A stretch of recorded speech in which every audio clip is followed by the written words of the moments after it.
Welcome to the Nerd Party.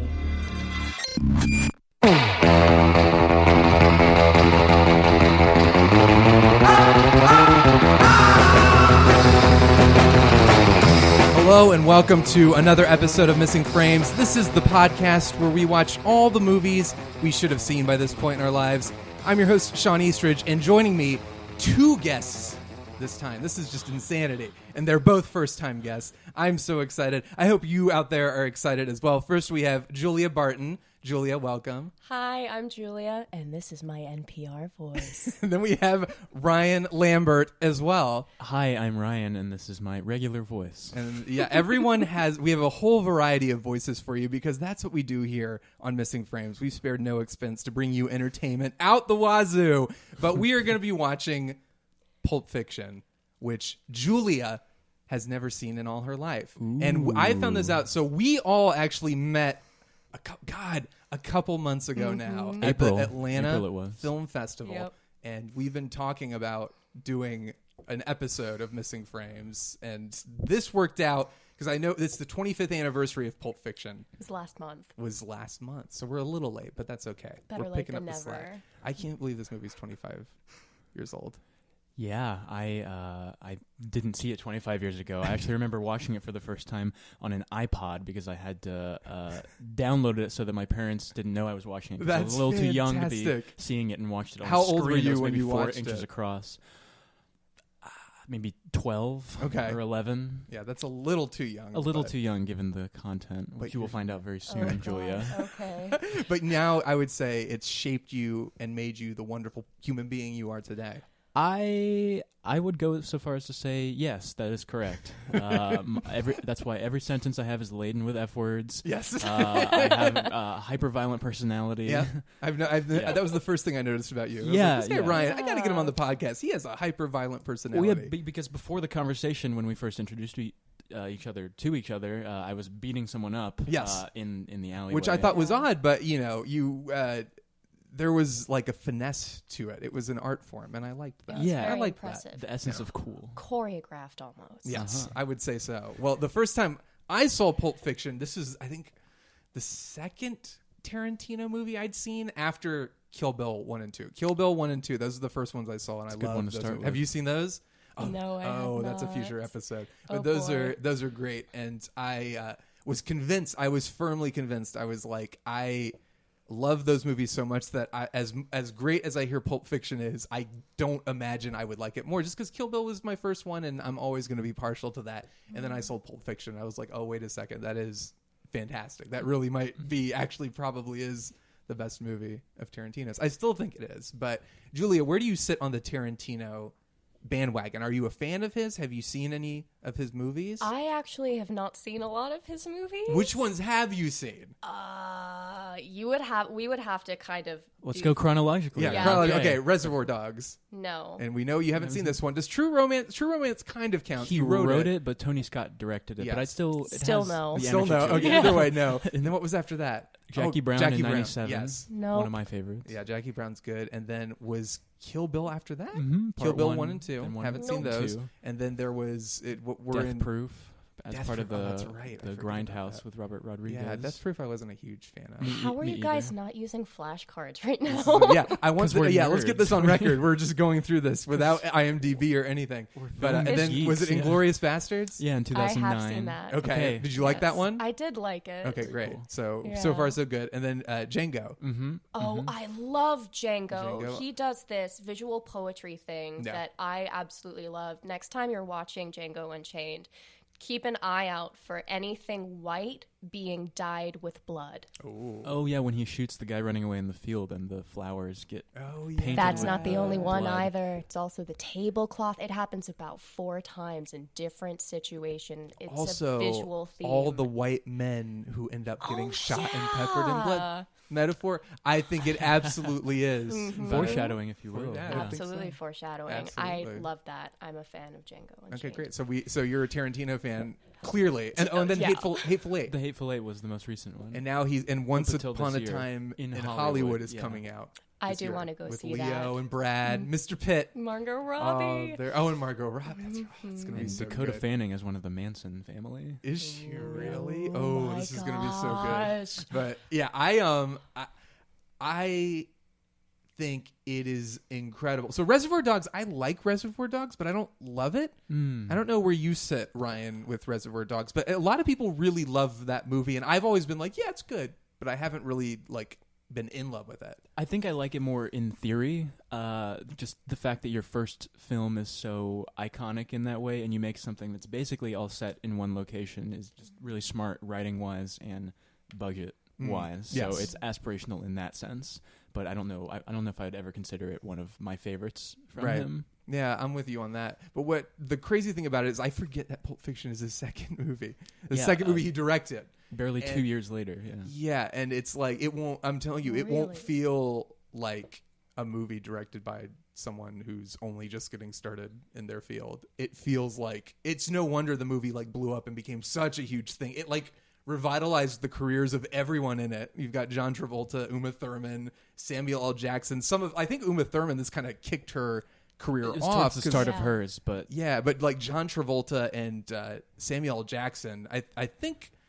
Samuel L. Jackson was the same thing. He was kind of coming up, but this really launched him. John Travolta had already had a career, and he was kind of... Saturday Night Fever, and as the pretty boy, pretty dancing boy. Exactly. And this movie totally... people were like, oh, he deserves Oscars now. Not just our affection for dancing and singing and wooing young Sandy, but, he's a great actor, too. So it really brought him to his own as a performer, where he's not just a pretty face, he's actually someone with gravitas. Right. And not only that, but the movie itself is creatively, cinematically, it's just insane. It's just there's so much going on in this movie. It's so creative.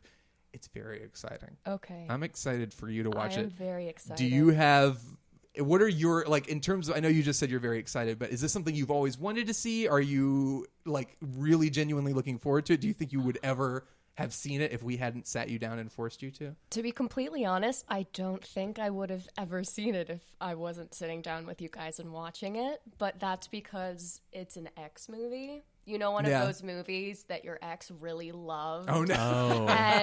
And so once you've broken up, you see it and you think, I could watch it, but it's the association to the other person that just makes it a little bit unappealing. Yeah, I try to steal those movies away. If I really love them, I'm like, no, you can't have it. So I'm hoping we can transform this into... He even had a poster up in his room, huge Pulp Fiction poster. What a monster. Who has a Pulp Fiction poster up the quintessential college dorm room. It's true. Even before I knew what, even much about cinema, I knew what Pulp Fiction was just because of the poster. Yeah, it's before I even knew who Tarantino was, it was just oh yeah, it's that poster of that woman on the bed, and that one in Fight Club is the other famous dorm room poster. Exactly. Oh, yeah. Have you seen that? I actually have not. Yay! This is ammo. I know. Keep coming back. I'm definitely going to keep coming back. I'm perfect for this podcast. Well, this is just part one. So by the time we get to part two, you may decide you never want to come back ever. Wonderful. But so far, so good. That's welcoming. I'm even more excited now. I'm thrilled.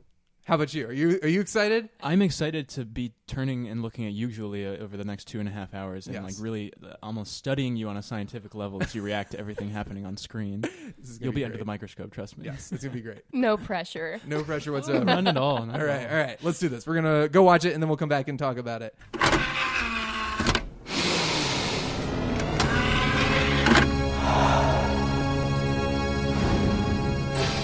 Now available to own on video cassette.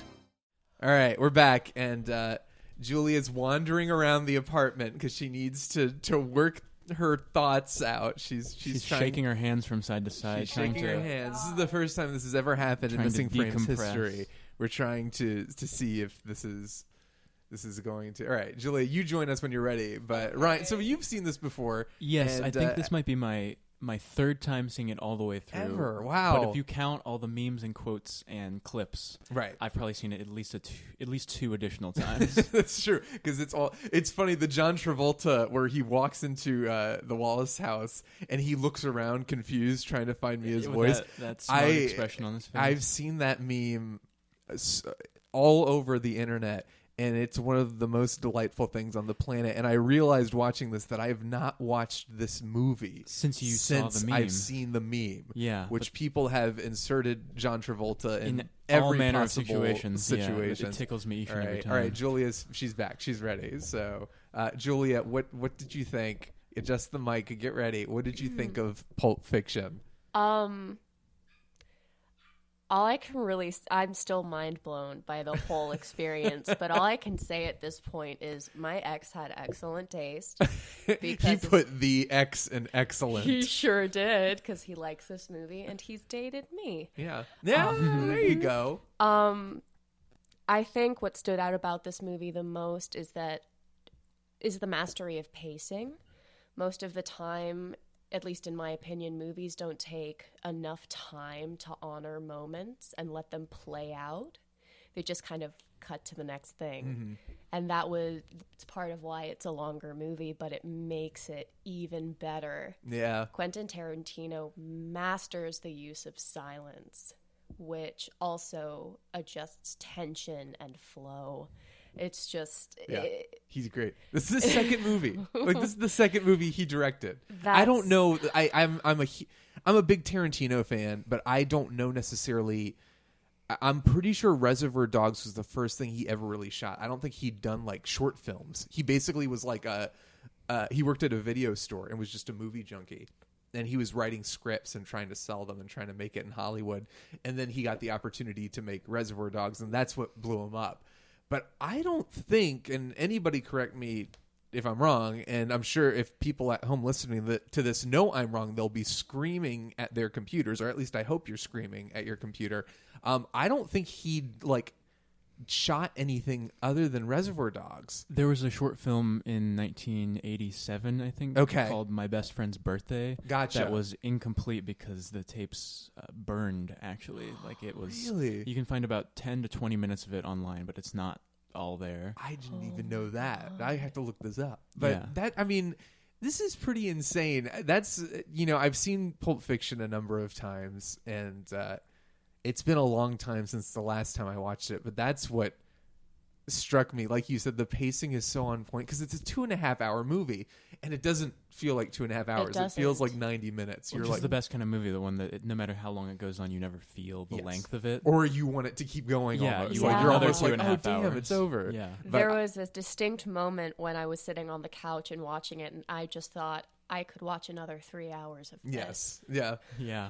A lot of his movies are like that, and there are some that I think teeter over the edge into like self-indulgence. Some that are not like that, yes. where you're like, I could have cut 10 or 15 off of this, right?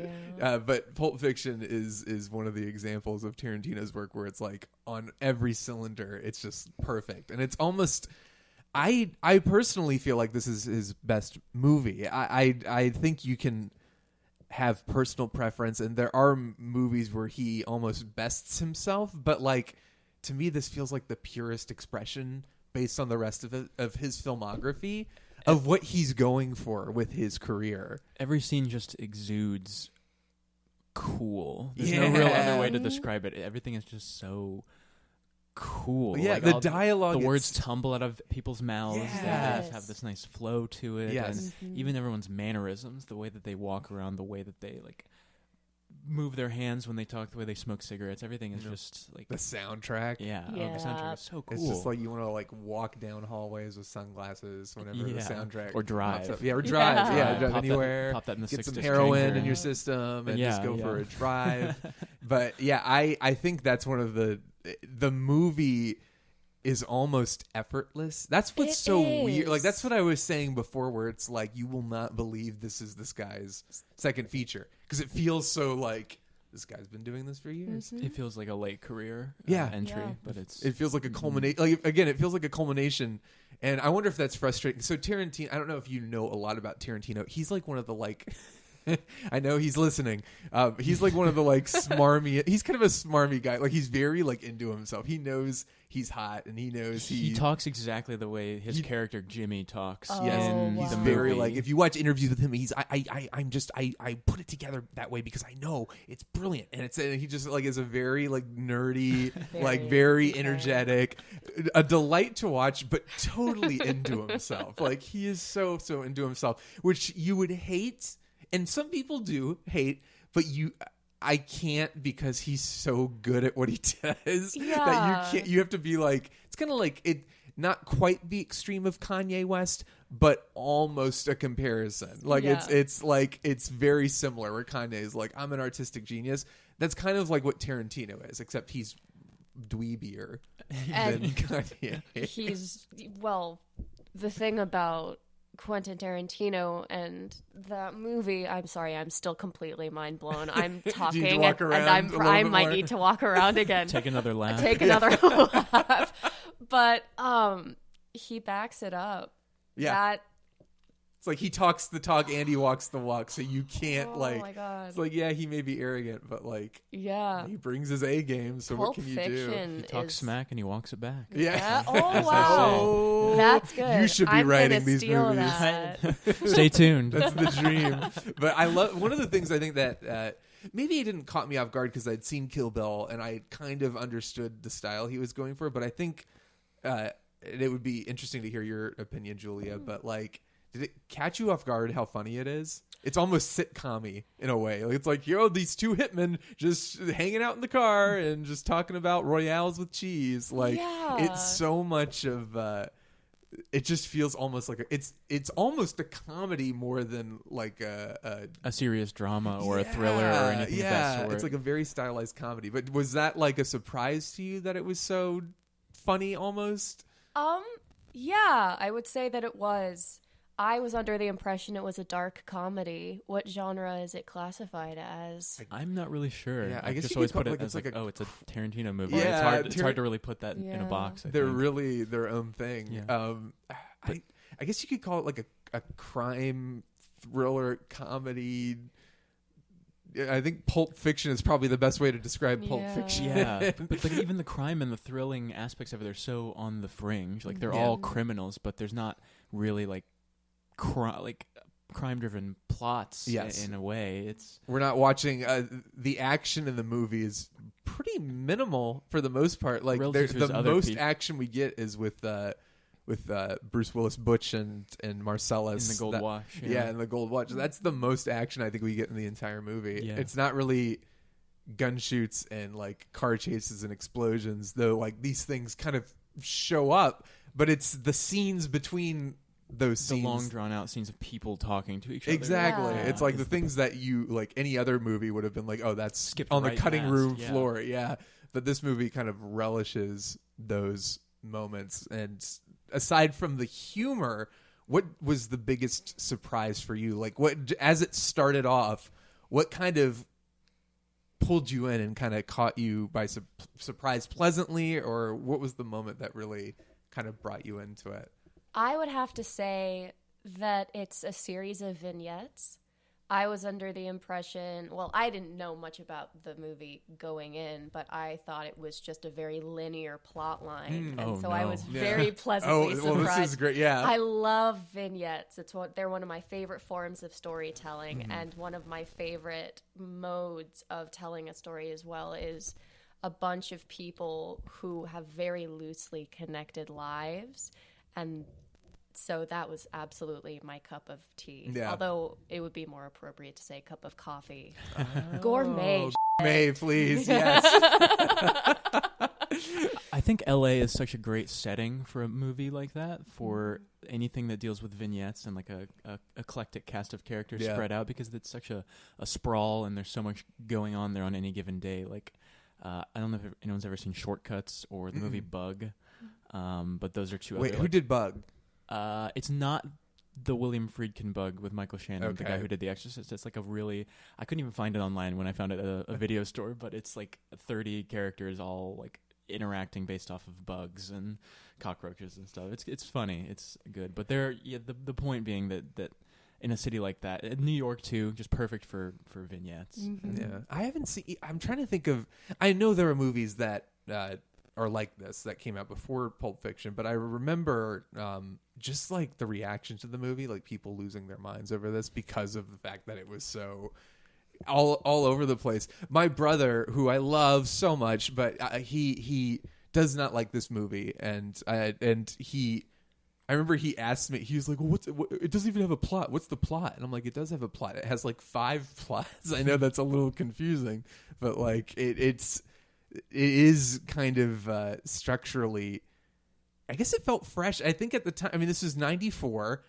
There wasn't a whole lot out there at that point that was like this. It was starting the independent film, like the boom rush of the 90s that like, was kind of, happening. Like, crystallized it. Yeah, and there was like I mean there was Clerks, and Linklater by this point was starting to do stuff. Slacker, 93, I think. Yeah, and had, I guess Dazed and Confused had That just was- come yeah, out. yeah. But there's a difference between those because those are like slice of life movies, and this is a slice of life movie, but like.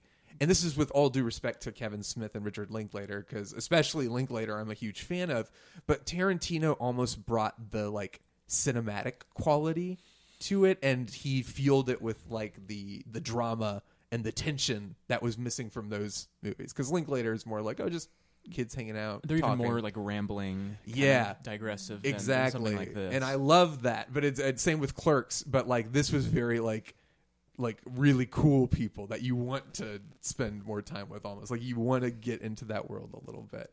But it's amazing that this came out the same year as it was this, Forrest Gump, Shawshank Redemption. I think there was one other big movie that people talk about, but they all came out in 1994 and they were all nominated for Best Picture, including Pulp Fiction, and Forrest Gump won for Best Picture. How does that make you feel? Wait, really? Yeah. Just see the look of concern on her face. Yeah, this is like a big people have been questioning their lives ever since this happened. I mean, with what happened this year with the Green Book, there's a pattern. I was going to say the Oscars miss the mark more often than they hit Yeah. the mark. It's true. It's not surprising. I would just say disappointed, but not surprised. It's a tough year, though. Like, I mean, to be fair, it's hard for me to pick between. I mean, Forrest Gump is okay, but like Shawshank is pretty high up on the list. But I almost give the edge to Pulp Fiction just because it's so like, It's fresh. yeah, it's manic in its freshness. It's like there's so much going on. There's so much energy to this movie. But also in a very weird antithetical way that I personally adore. The craziness was also put into such a grounded portrayal of it. It's not so stylized that it feels unreal. Yeah. Like there are like little The briefcase is yes, one I was going in to say that's particular. the most fantastical thing in Yeah. the movie is the briefcase, but for the most part It stays within the realms of possibility. yeah, some things are exaggerated, some things are a little surrealist, like the don't be a square moment Yeah. and things like that, like there are little flourishes. But it is. You're right. Yeah. Yeah, like, of course, it sounds crazy and absurd that two hitmen would be talking about cheeseburgers in France on their way to perform a hit, but that actually, when you think about it, it's realistic. It's just a conversation that two colleagues are having. Yeah, it's just a job. It's just a job. Like a water cooler conversation. Yeah, water cooler conversation, except they're on their way for a hit. They're on their way to kill somebody. But did you have a it's hard to pick. Every time I watch this, I try to like. I'm always like, oh, that's my favorite vignette. This is my favorite story, and it's always, it's the one I'm watching at the time. It's very difficult for me to pick a favorite. But did you have a favorite story that stood out to you? I guess that's the first question. I have almost a couple others related to this. I'm going to come right out on the bat and say my favorite vignette for this first time watching around. I'm definitely going to watch it again so I can process a little bit more because there was a lot going on. But my favorite was Samuel L. Jackson in the apartment with the gun and the burger. And the reason why is because it's such a masterful example of someone using what's referred to in acting as status. Explain this to us, Okay. us non-thespians. So status is comprised of two things. One is how a person carries themselves, and two is how other people react to them. Status is usually put on a scale of 1 to 10. Someone with low status is 1, someone with high status is a 10, and it's an incredible example of how to execute a character who carries themselves with a very high status. Samuel L. Jackson was coming out of the theater and his training in the theater, and it was absolutely rife with that kind of spot-on performance. One thing you'll notice about a character with high status is that they don't move a lot. So you can see in his gestures when he just kind of signals someone to sit back down. He doesn't point at him and go, sit back down. He just lowers his hand.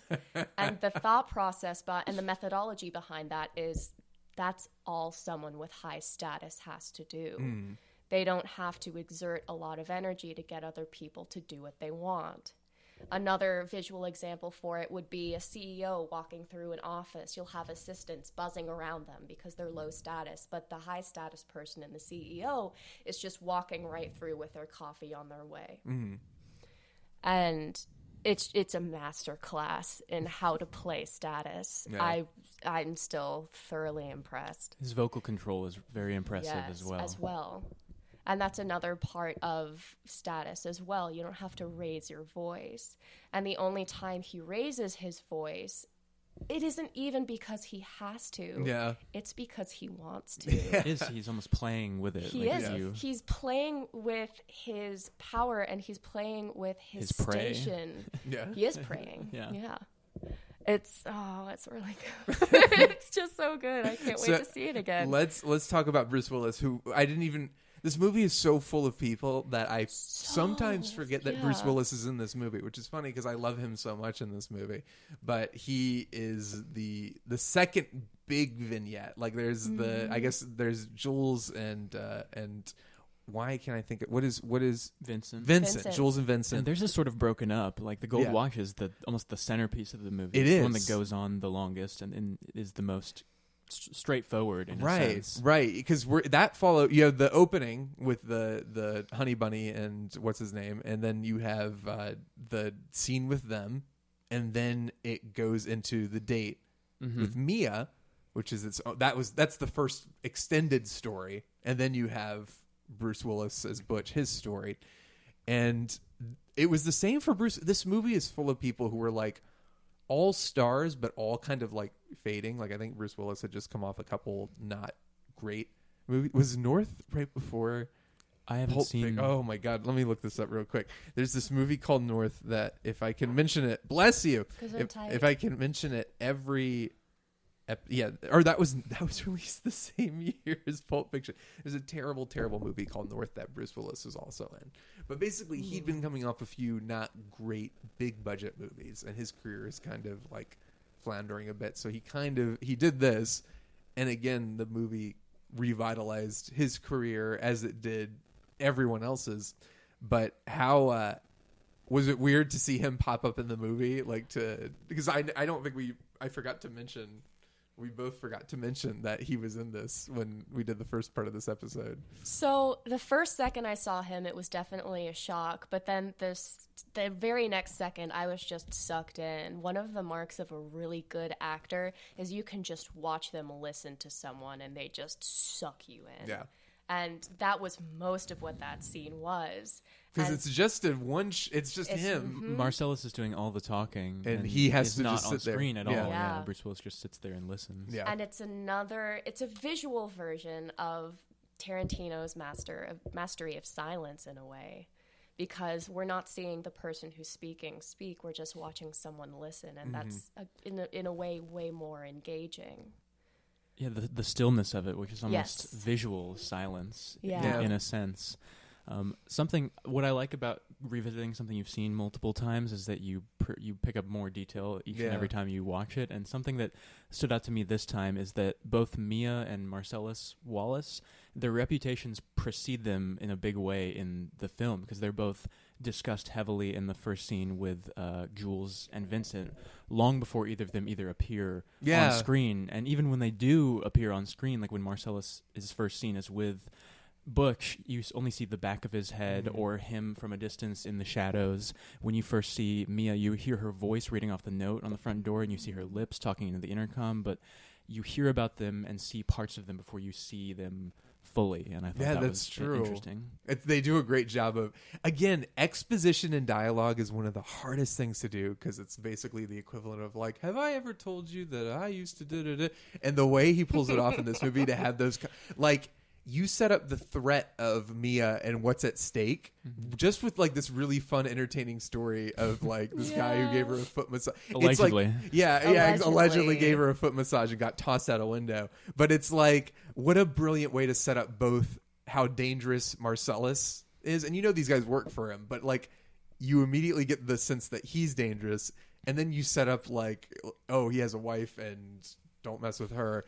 And then also you're setting up the story of Vincent having to take her out. And it's like, after all that stuff, it's like, oh, by the way, I got to take her out on a date because he asked me to. Which is I think my favorite sequence is I think their it's date. Mine too. Because there's just two like slamming back-to-back scenes. Like their conversation in the restaurant is so excellent. Like when I say cool, like that's what immediately comes to mind is like them talking about milkshakes. And then they do their dance. Eating, and then the scene, and I didn't appreciate it as much the first time I saw it, I think because I was a kid and it was about heroin, but the scene in Eric Stoltz's house, I don't remember the character's name, but the drug dealer, like when they're all running around screaming at each other about the adrenaline and the medical book, like that, it's farcical. Like it's such pure like physical comedy. Everyone just scouring around. Well, everyone's screaming at each other. Stooges bit. Yes, it is. I love that. It's just completely insane. And when like she comes in and he drives the car into the lawn. Just that shot, so unnecessary. You could have stopped in the grass. Such a good shot. Yes. Framed by the door and the car just shooting across it. You just see it fly by,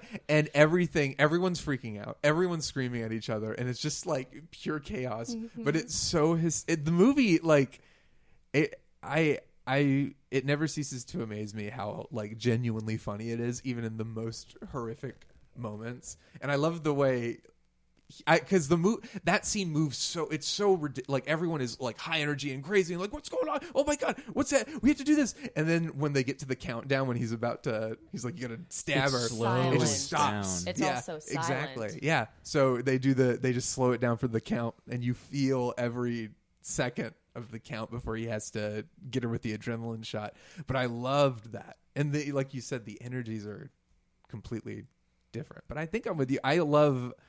I'm always anything that's like walk and talk, like the Before trilogy, things like that. That whole sequence is basically a walk and talk where these two characters who can't be together but clearly kind of have a little thing for each other. And I love him in the bathroom talking. The bored wife and the lonely hitman. Exactly. I love my favorite trope. Yes, but it's like the movie's full of these. I think that was Tarantino said that's what he was going for, to take these really like these things that are so go hand in hand with these genres, like this story is like the hitman with the leader's wife and all these ideas, like the boxer with the heart of gold and like things like that, and just kind of twisting them just a little bit. So it's like at the end, what happens when the wife overdoses and the guy has to save her, or what happens when the leader, the mob leader, and Butch get caught in the weirdest freaking like psychosexual BDSM situation. How was that? Yeah. How did you? I don't want to say the word enjoy because it's not the right word. But how did you? How did you feel during that entire? Because I remember the first time I watched it, I was just like, "What nightmare have I descended into? What alternative reality? Took 100 left turns. Yeah, like where did we end up? Like one second he's like hitting Marsellus with his car, they're chasing each other, and now what is happening?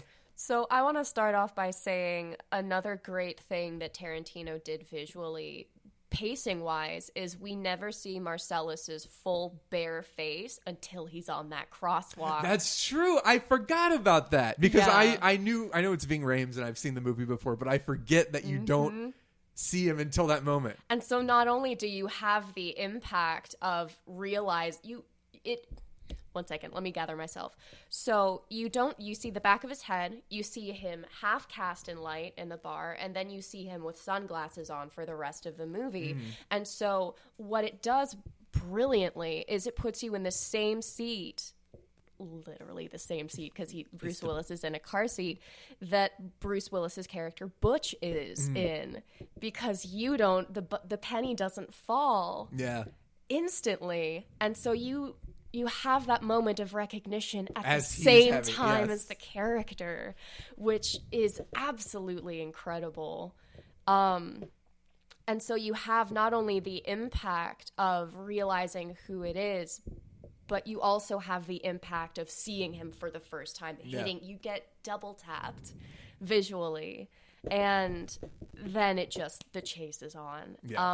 I would say I loved I don't know why I zeroed in on it, but I love the completely brutal scene with just this little pink box of pastries.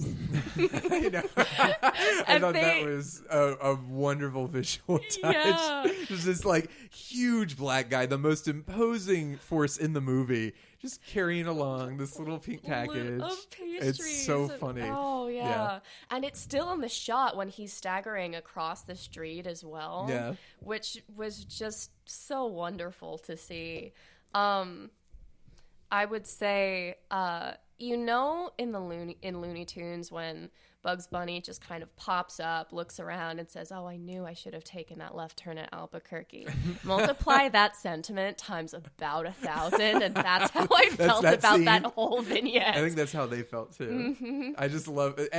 That scene is so horrifying, but it's so funny. The whole thing is so funny to me. Just the two of them sitting there, and they're just like with these ball gags. The ball gags, and just like covered in sweat and blood, and they're both just like, you could just see it in their faces, like exactly like you said, like how today of all days. Yeah, it's like what is happening, and so many of these ideas, like that scene elevates it to like almost comic book, because then it's like we're in this almost fantasy land where it's like, what is happening? And as he's leaving, one of the best bits of the movie is him.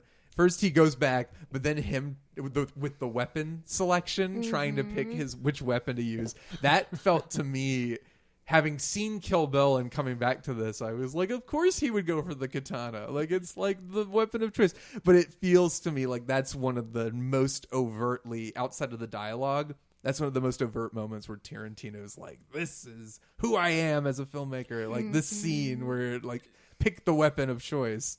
Yeah, you really see his video store background in scenes like that, where like he wears all his influences on his sleeve in a sense, like loving B movies, loving like kung fu.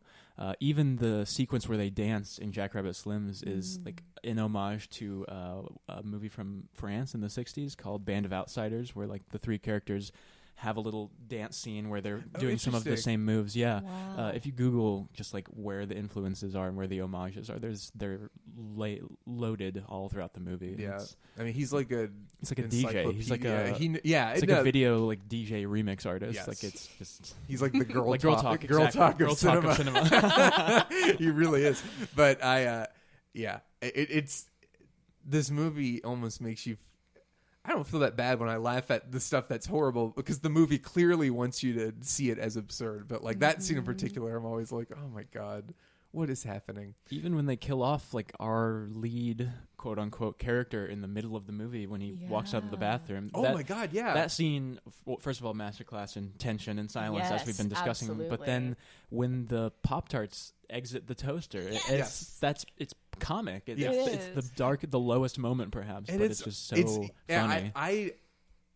This time I was more like, oh, this sucks. But I remember the first time I watched it, not how brilliant it was, that I was so on Butch's side that I didn't think for a second, really, I was kind of like, oh no, he killed him. This time I was more like, oh, but I love John Travolta. No, he's been through so much. But I remember the first time I watched it, how brilliant it was that you have these intersecting characters, but like you spent so much time with Vincent up to that point, but you're so on Butch's side that when he kills him, you're almost like, oh, thank God he made it. And then afterwards you feel guilty because you're like, wait a second, no, he just killed the other character I really loved. But it's such a sign of great writing when you can like want both sides to prosper. I love that so much. And then I don't know what else really stood out to you in terms of things that maybe caught you off guard or you weren't expecting. Was there one moment in particular that you were like, oh my God, this is like genius? I wasn't expecting to like Marsellus. Yeah. After the way he's built up at the beginning? Yeah, especially, the way he's built up in the beginning. We don't see a lot of him. He's mostly this very overbearing, threatening entity in the movie. But I just kind of... It was probably the scene in the basement. Yeah. Weirdly enough. Really weirdly enough. Just like with Butch. Again, that's the second time where you're in Butch's shoes and your sympathies have switched.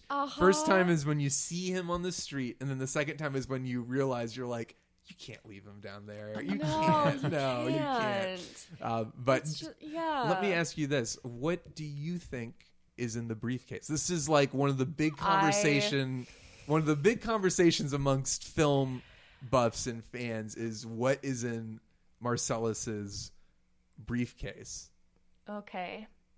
Do you want a smart aleck answer? Sure. Or do you all the answers? God. No, I'm kidding. Well, so here's the theory. What do you? Oh wait, I don't know really? if you've heard this one. Do you have a theory about it? His soul. Yeah. Inside the briefcase. Yeah. So because the 666. Putting in the code, which is like the sign of the devil or whatever, and he's delivering a soul to the devil. Or he is the devil. Or he is the devil. Yeah. So the other thing is, so he has the Band-Aid on the back of his neck. There's some, I don't know which folklore it is or which culture this belongs to, but there's a culture where your soul is extracted out of the back of your neck. So the idea is his soul is in the briefcase and it was removed out of the back of his neck. Now Tarantino is like, oh no, he cut himself shaving, and I'm like, he cut himself. Do you shave the back of your neck? It's like regularly? the David Lynch explanation where you will never like confirm or deny any sort of theories or. But I like that one. I almost don't. I'm one of those people who, it's funny you bring up David Lynch. One of the things about David Lynch is I love analyzing the movies, but only to a point. Like I'm almost like just. Show it all to me. I don't need to understand what it means. It's I just experiential. Need to feel. Yeah, I need to feel it. I just need to feel it. So the briefcase to me is almost like it doesn't. It's almost you don't. It's a MacGuffin that you don't really need to know what it is. Over-explaining can sometimes dilute the experience of. Like if someone came out and said it is explicitly this, I would. Even if Tarantino was like, "Oh yeah, it's this," I would still be like, "Nah, I don't think so." It's not. It's nothing. It's everything and nothing. My issue with the explanation that it's his soul is: would Marcellus's soul really be the most beautiful thing you've ever seen? Yeah. Also, would someone else recognize it? Because at the end, when the hitman or the robber is like, "Is that what I think it is?" Yeah. Well, it could just look like a soul. It could just be like a guy. It could just be like a super what you expect a soul to look like. Yeah. But yeah, that's the most. That's 6-inch tall version of Marcellus inside of the suitcase. Hey guys, with the donuts. Yeah. Walking across the street. That's his most perfect self. His most his purest and most wonderful self is him walking across that street. That's the Marsellus on his vision board. That's the Marsellus we all know and love. Yeah, that's kind of how I feel about it. But I wanted to see what you I knew thought. That question was coming. Yeah. Yep. Because everybody wants to know. I'm sure. What's because I wanted to ask the question too. Yeah. Yeah. I feel like I was kind of transported back to, well, I wasn't born when it came out. But I was kind of transported to people seeing it for the first time and walking outside of the movie theater kind of excitedly talking, and then suddenly someone cuts to the chase and says, all right, guys, what do we think is in the suitcase? That's what recording this podcast feels like. It's like a rewarding, like exterior theater conversation. We've absorbed we ourselves are the souls within briefcases of those people who were walking out of a theater in 1994. I didn't want to mention it, but I saw Band-Aids on the back of both of your necks. So. I thought my hair was covered. We gotta go. This I wore a podcast high is collar. Well, Ryan, here's a question for you. So cause I mentioned if I'm ranking Tarantino's movies, probably my personal favorites are Kill Bill because it's the first I've seen, but I think this is his best movie. Would you agree with that, or how would you rank this in his filmography? It's top 3, definitely. I really like Jackie Brown. Which is funny because Jackie Brown's one that it's more divisive. It feels like either you love it or you hate it almost. I like it because it's him adapting the writing of Elmore Leonard, who's also has a great ear for dialogue as well. But it's the only movie he's made that is not like written in a sense by him. So it's if Pulp Fiction is him at his most glorious self, Jackie Brown is him at his least himself. Yeah. And so I think... And Jackie Brown, just to let you know, Julia, was the film he followed up Pulp Fiction with. So people were kind of thrown for a loop because they were kind of like, it's not as... It's a little more it's more grounded and it's a little more... what's the word? It's...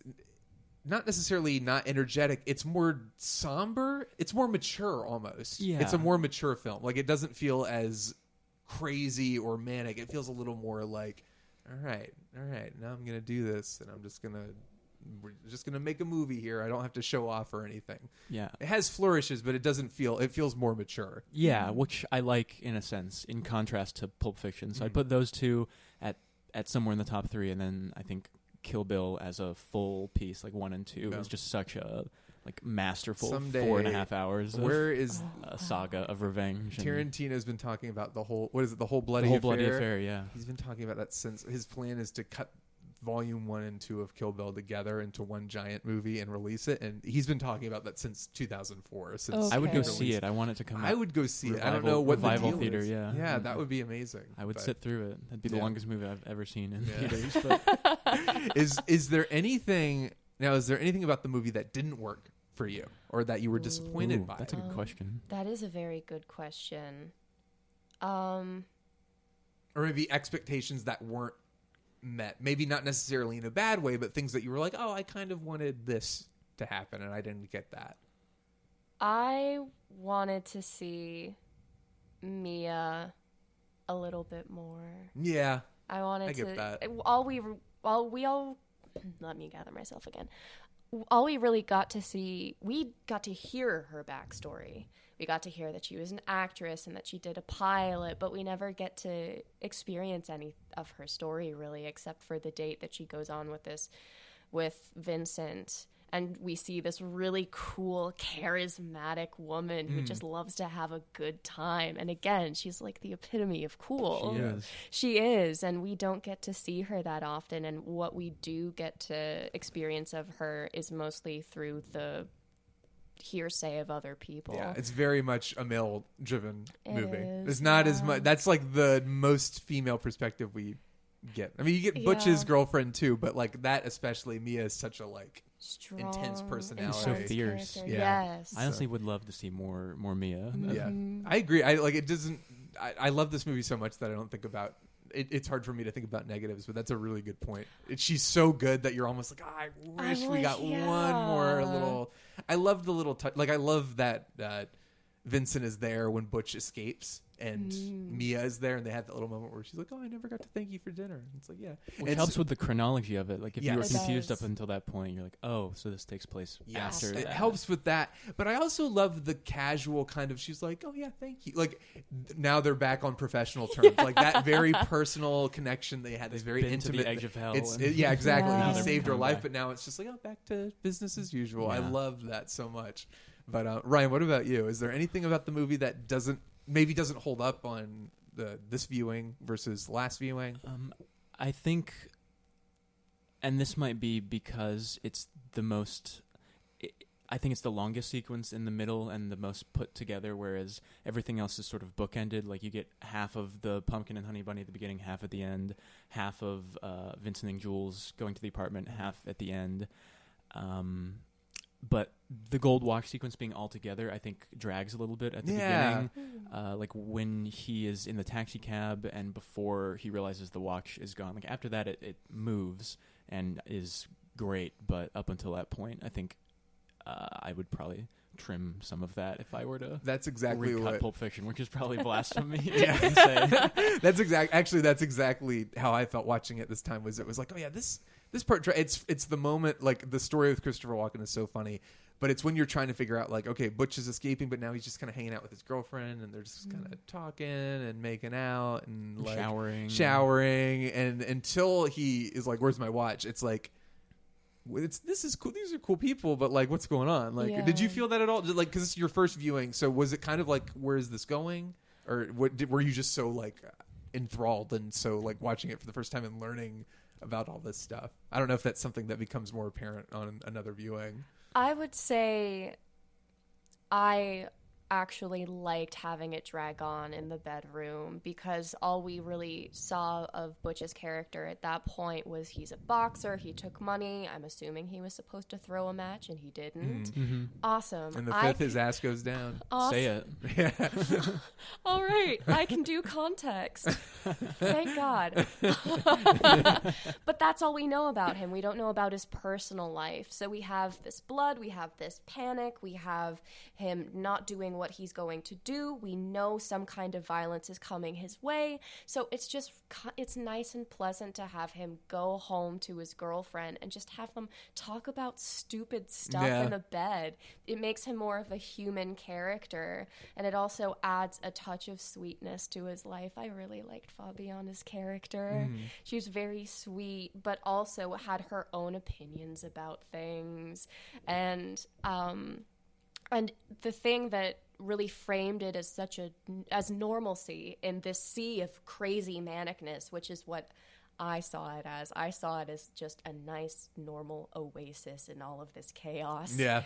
And the toothbrushing is actually what really sold it for me.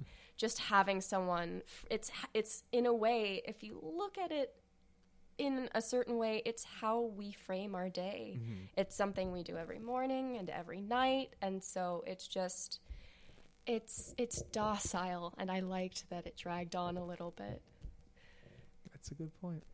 The sound of people brushing their teeth is like nails on the chalkboard for oh me. No! So you're like, okay, Bruce Willis is asleep. Like, she's done brushing her teeth. Oh wait, that's the connecting tissue to the next scene. Now she's still brushing her teeth. No. I'm cringing out of existence. Oh no! Maybe that's my real problem with it. The undercurrent that I think is the core of what is really bothering you about that scene. That's a fair point. I heard you get really excited when you realized that the ending took place in the beginning and the end of the same scene. So walk me through your feelings about the last scene and how it kind of tied everything together with Jules' whole speech, and then you have these two robbers that he kind of guides along their way. So I actually thought that the movie was going to end once Bruce Willis sped off on the chopper with Fabiana. I thought those were our closing shots. And so when it moved into the diner, because I was kind of let down by it, I just kind of thought, where's the rest of the story? It's great shot. It's technically the closing of this huge chunk of story that we've been seeing, and it's a great way to close it. But I was also left feeling disappointed. So once they put me back into the diner where it all began, diner. Well, they go into the they go back to the apartment the cleaning scene. With Mr. Wolf. And then the diner at the end. But once it was in the diner, I had this really satisfying moment of all of these vignettes have come full circle. Yeah. And these two sets of characters who I never thought were going to clash. I thought they were going to be one of the characters that just never see each other. End up being thrust into each other's lives in this really great standoff. to you have Samuel L. Jackson and his high status, and you have Tim Roth's character. Yeah, that's right. Yes, thank God I got his name. And then you have Tim Roth, who doesn't have as high a status, but who claws his way into trying to get it. And so you have that standoff. It's kind of like watching a nature documentary and having the alpha lion and the juvenile lion clash in a battle for will. And then, of course, Samuel L. Jackson comes out on top. Because he always does. And Samuel L. Jackson. And his character status is an ineffable 10. But, yeah, I loved it. There was something so satisfying of that, with that aha moment that everything is coming full circle. Yeah. Do you remember the first time you saw your reaction to that? Yeah, I was impressed in a similar sense. Like the movie eats itself in a way. Like it's like the snake going around eating its own. Ouroboros, yeah. I probably butchered the pronunciation of that. One of us did, because we said it different ways. So.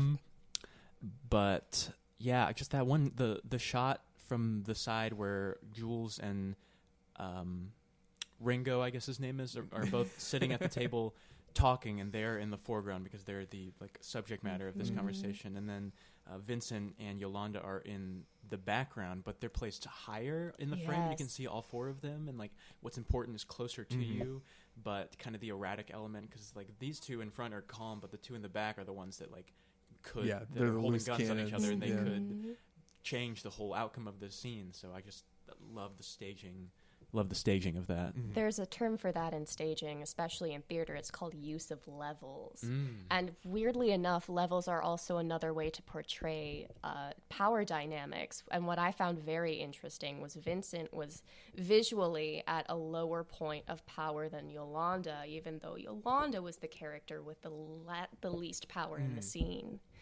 I found it very intriguing. But in a way, she also had a little bit of a higher status because we never knew what she was going to do. Yeah, I think that's the most idea. She is the one they're trying to, she's the variable that they're we need to keep her calm. Everything that happens here is basically based on what she decides. Which in a sense gives her the most power in a way. And if they're all adjusting their actions to try and placate the erratic, chaotic element. Yeah. And it also splits the teams down the middle in the shot as well. Yes.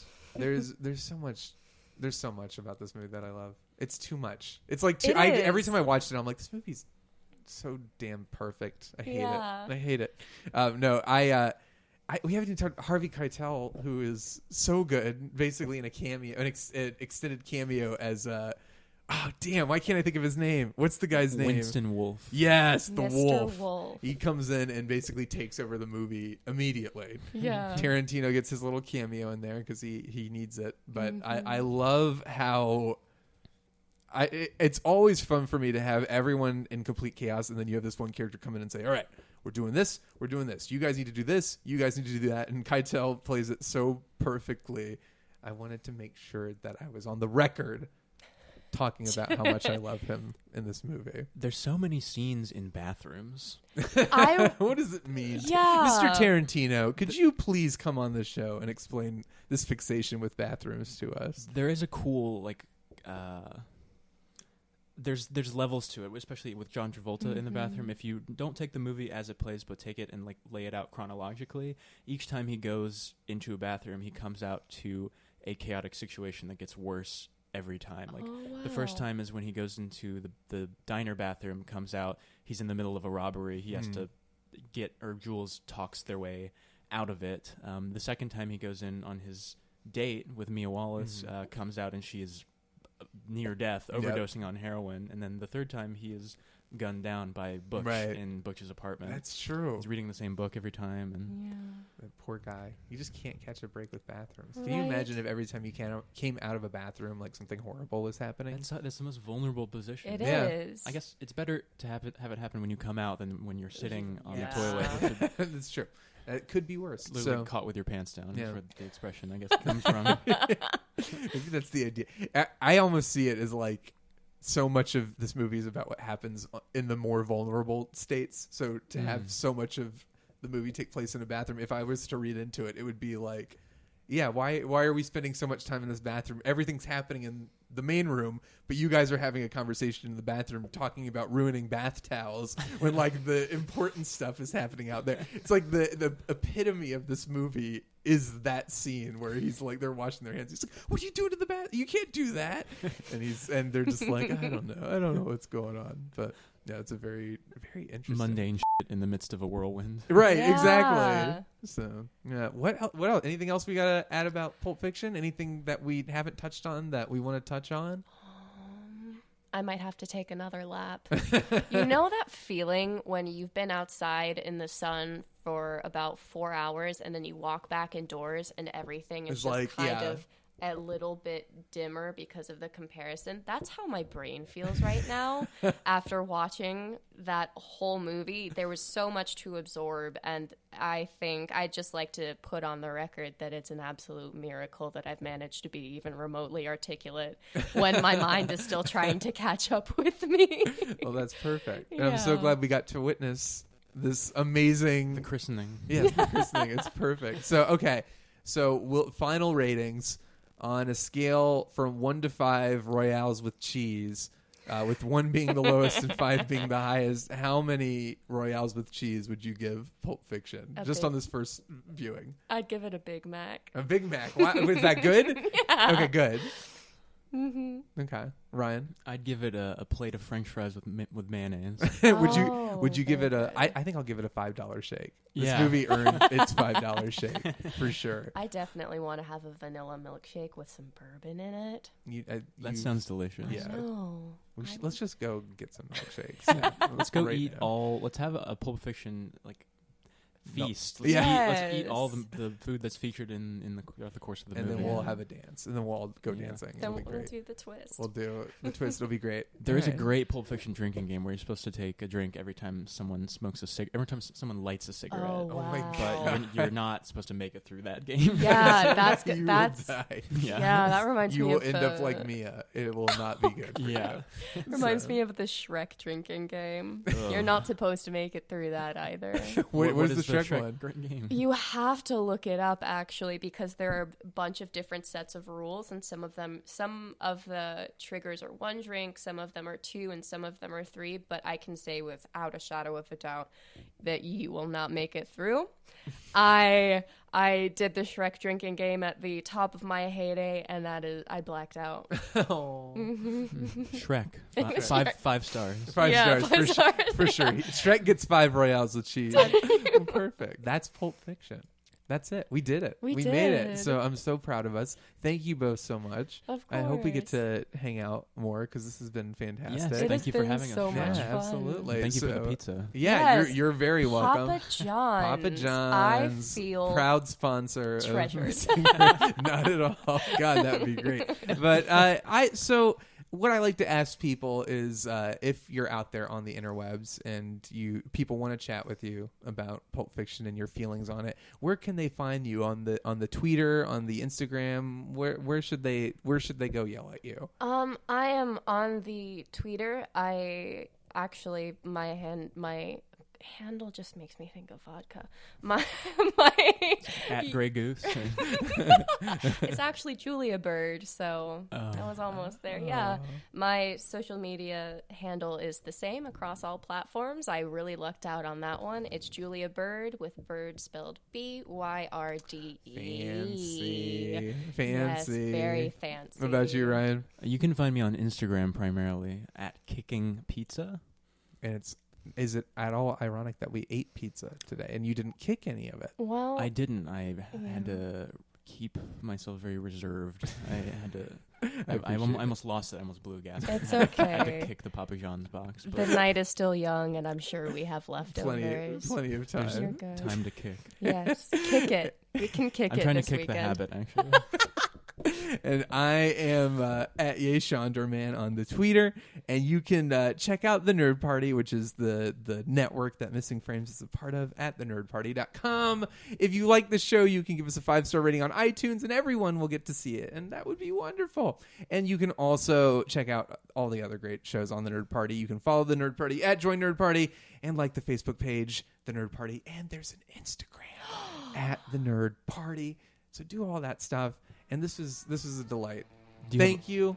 Do you have a cool phrase that we get to say at the end? Yeah. Like a catchphrase? Yeah, I'm still working on that. Oh, man, no. Let's come up with one right now. Okay. You can just say very, very deadpan into the microphone, I'm glad I finally saw this movie. Like you're holding a gun to my head. Yeah, you say that. Okay. Do it. I'm very glad I saw this movie. Shawn, please let me go home to my cat. I love him so Have a great night, everybody.